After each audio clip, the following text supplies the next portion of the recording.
Assalamualaikum warahmatullahi wabarakatuh. Semoga Allah selalu melimpahkan kesehatan kepada kita semua, baik kesehatan jasmani rohani, sehingga kita dapat melakukan ibadah yang diberikan oleh Allah dan Rasul-Nya kepada kita semua dengan sempurna. Bahwa Islam adalah agama yang paripurna mengatur kehidupan manusia untuk kehidupan dunia itu sendiri dan juga mengatur kehidupan mereka untuk akhirat kita. Celakanya kebanyakan orang hanya memperhatikan aspek kehidupan dunianya. Bahkan ketika aspek kehidupan dunia ini agak dirasa kurang, maka langsung saja menvonis bahwa Allah tidak adil, Allah kurang bagaimana dan sebagainya.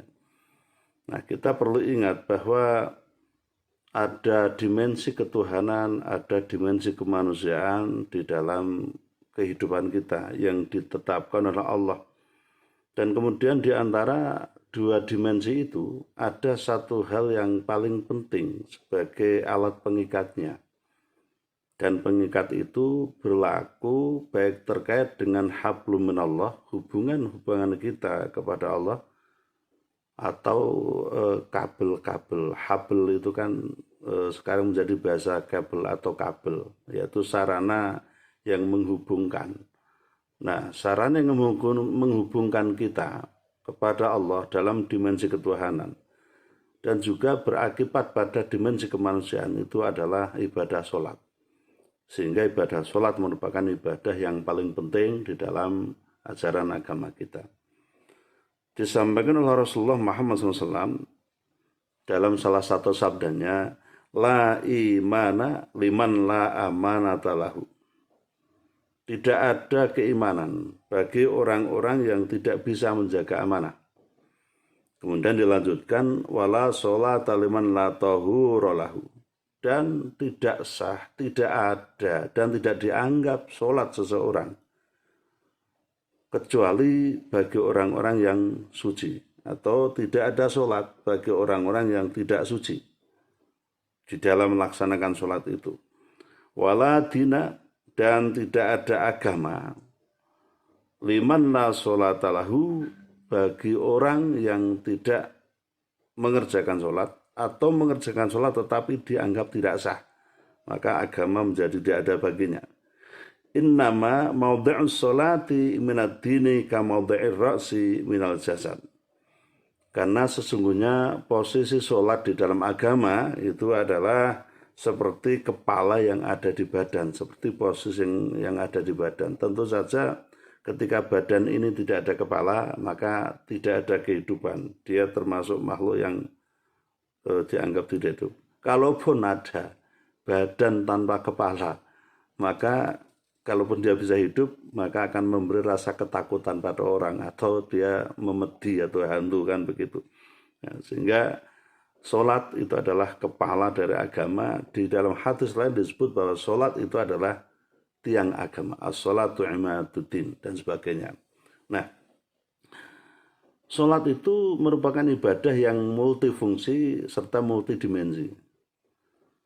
Artinya multifungsi bahwa sholat itu sudah mencakup segala sesuatunya dari ibadah yang dilakukan seseorang. Sehingga kalau sholatnya sudah sah, sholatnya sudah baik, maka ibadah-ibadah yang lain akan menjadi baik dan bisa dianggap baik. Dia juga multidimensi, karena dia mencakup aspek vertikal dan juga aspek horizontal. Aspek vertikal menghubungkan kita kepada Allah, aspek horizontal itu menghubungkan kita dengan sesama manusia. Di dalam sholat itu terdapat ajaran-ajaran tentang bagaimana cara kita berhubungan dengan Allah dan bagaimana juga cara kita berhubungan dengan manusia. Kalaupun kita ingin doa, seandainya kita termasuk orang-orang yang sesudah sholat, tidaklah penting itu doa. Sebenarnya tidak masalah. Karena di dalam sholat itu doa apapun sudah ada. Baik itu terkait dengan hajat dunia maupun hajat akhirat, maka di dalam sholat sudah mencakup. Artinya sebenarnya, misalnya kita ini termasuk orang yang malas dalam beribadah, cukuplah kita melakukan sholat dengan baik, sholat dengan sempurna. maka seluruh dimensi ibadah sudah terkandung di dalamnya, dan seluruh hajat kebutuhan kita sudah kita mohonkan kepada Allah melalui sholat itu. Tetapi kadang orang itu kan kecenderungannya kalau meminta kepada Allah itu hanya meminta hal-hal yang terkait dengan keduniaan saja. Itu pun disediakan. Misalnya contoh di dalam duduk di antara dua sujud. Di sana ada doa. Rabbighfirli warhamni wajburni dan sebagainya. Lalu akhirnya warzuqni warfa'ni wahdini wa'afini wa'afani dan sebagainya. Tetapi kadang orang itu ketika berdoa dan tahu makna di situ, maka yang sangat sungguh-sungguh itu hanya pada kalimat warzuqni. Misalnya Rabbighfirli warhamni wajburni itu mungkin agak pelan dan mungkin enggak begitu gagas, berapa tak mikir. Begitu sampai warzuqni, sambil menutup mata warzuqni, bahkan bisa jadi mungkin diulang-ulang warzuqni. Nah ini sebenarnya kita ini doa yang tidak adil. Nah, jadi kita perlakukan samalah seluruh doa itu. Nah itu dimensi-dimensi di dalam sholat itu sudah komplit, sudah lengkap. Permintaan-permintaan kita kepada Allah sudah ada di dalamnya semuanya, dan juga aspek-aspek ajaran dalam Islam itu terkandung di dalam sholat kalau ini kita maknai secara betul. Nah, maka kemudian Rasulullah menyampaikan agar kita ini berhati-hati terhadap sholat. Kalau orang itu cenderung untuk mengabaikan sholat, maka ini akan meruntuhkan seluruh sendi-sendi keagamaan dalam dirinya. Ini pernah disampaikan oleh Rasulullah dalam salah satu tafsirnya, lain qadonna oral Islam. Sungguh bahwa tali atau buhul yang mengikat di dalam Islam itu akan terlepas satu persatu. Lain qadonna oral Islami urwatan urwah. Buhul-buhul di dalam Islam, ikatan-ikatan di dalam agama Islam itu akan terlepas satu demi satu.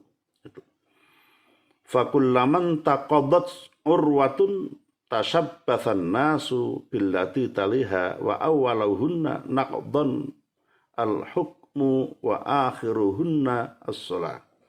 Disampaikan oleh Rasulullah bahwa ketika buhul-buhul, tali-tali ikatan dan semua akan terlepas satu persatu, maka setiap kali terlepas satu tali atau satu buhul, maka orang-orang pun akan bergantung pada buhul berikutnya. Ini tentu wajar. Dalam kehidupan ini kita akan terikat dengan berbagai hal, kita akan mengikatkan diri tergantung pada berbagai hal. Kalau yang satu hilang, dia akan lari kepada apa yang dia bisa bergantung kepada hal yang lain.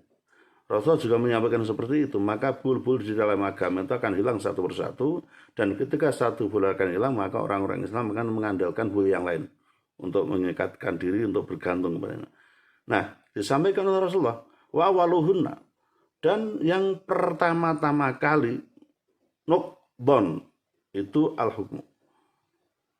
Pertama hal terlepas dari dalam agama seseorang, dari dalam keislaman seseorang, itu adalah persoalan-persoalan hukum.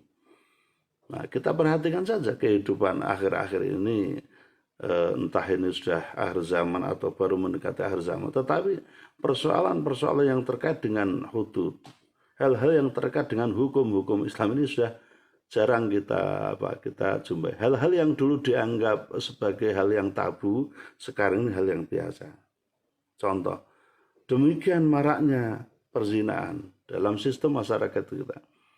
Maka lalu ada anggapan, ketika ada seseorang melahirkan anak yang tidak diketahui siapa bapaknya, bahkan mungkin sampai diundi ya untuk mengetahui, oh bapaknya anak ini siapa. Sampai perempuan itu ditanya, siapa sih bapak? Perempuan ya, waduh saya bingung. Kok bingung? Yang banyak ya. Jadi saya nggak ingat ini yang jadi milik siapa. Ini naudzubillah min dzalik. Tetapi sekarang ini fenomena seperti itu nampak dianggap biasa-biasa saja di hadapan masyarakat. Ketika ada perawan yang melahirkan anak, sudah dianggap biasa. Orang hanya beranggapan, sudah hari zaman ya wajar-wajar saja. Namanya juga anak muda dan sebagainya. Ini pembiaran seperti ini adalah termasuk melepaskan buhul yang terlepas dalam kehidupan keagamaan seseorang. Jadi kita ini sudah sampai menganggap hal biasa, sesuatu yang luar biasa di dalam hukum Islam, maka ini kita dianggap sebagai orang yang sudah terlepas satu buhul atau satu tali di dalam agama kita. Ini kita harus hati-hati.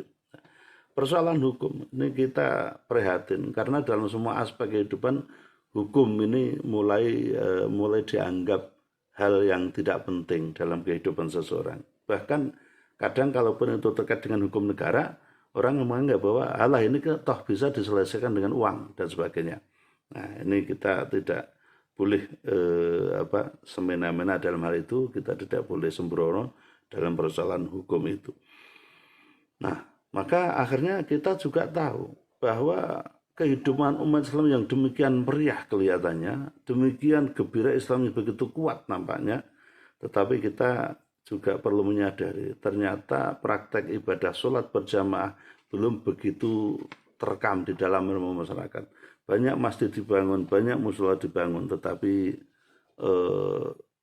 gebarnya kurang, kemakmurannya kurang, di mana sholat jamaah itu tidak begitu meriah. Seandainya umat Islam, contoh di Indonesia ini, semuanya itu melaksanakan sholat berjamaah, maka masjid dan musola yang sudah dibangun belum akan mencukupi kebutuhan ibadah umat Islam. Jadi walaupun sekarang sudah begitu banyak masjid musola dibangun, tetapi sebenarnya kalau diukur dengan jumlah umat Islam yang sekian puluh persen, 80%, maka masjid dan musola itu masih terlalu sedikit dibanding dengan jumlah umat Islam. Kenapa itu sedikit? Ya karena yang melaksanakan ibadah sholat juga tidak sebanyak persentase umat Islam yang ada. Bahkan masjid musola yang sedikit itu pun masih banyak yang kosong, masih banyak yang belum meriah. Nah, ini tantangan kita ke depan, itu bagaimana masjid musola yang kita bangun itu betul-betul menjadi sarana bagi umat Islam dalam beribadah. Nah, ini pentingnya sholat di dalam sistem kehidupan kita. Semoga kita bisa mengamalkan. Nanti kita sambung dengan pentingnya sholat itu dijadikan sarana pendidikan di dalam keluarga. Insya Allah kita akan mengkaji sholat ini dari awal sampai akhir, termasuk nanti akan kita kaji juga praktek sholat dari takbiratul ihram sampai pada praktek salam dan doa sesudah sholat. Dan insya Allah akan kita usahakan sesuai dengan apa yang diajarkan oleh Rasulullah Muhammad SAW. Dan tentu saja pembahasan yang saya lakukan terkait ibadah sholat ini saya hanya mereview ulang, membaca ulang dari buku yang pernah saya tulis yang berjudul Tuntunan Sholat Rasulullah SAW yang pernah diterbitkan oleh salah satu lini penerbit dari penerbit Erlangga, yaitu penerbit Emir. Dan ini buku saya ini terbit pada tahun 2019. Nanti kita akan kaji satu persatu apa yang ada di dalam buku tersebut dan semoga mendatangkan manfaat bagi kita semua. Wassalamualaikum warahmatullahi wabarakatuh.